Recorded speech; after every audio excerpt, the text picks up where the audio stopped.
Cuba share feature Oppo yang korang tahu first time guna. Okey, kalau first time guna buat macam gini.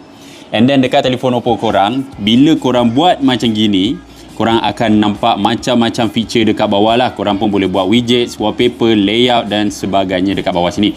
Tapi yang interestingnya, kan korang ada banyak page dekat sini kan.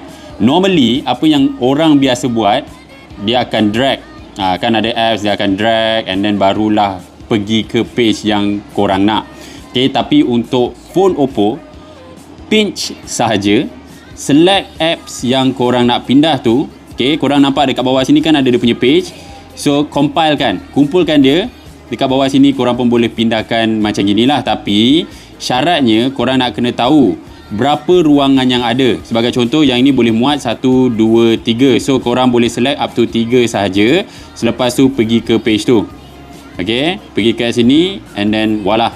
Senang sahaja. Dan juga kalau contoh korang ada nampak kat sini kan, dia ada ruang, ada gongak lah kan, korang boleh swipe ke atas, swipe ke bawah and then terus susun dia.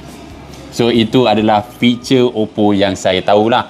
Tapi kalau korang sendiri tahu feature-feature Oppo yang lain, yang korang rasa macam aku je ke yang tahu feature ni, cuba komen sikit.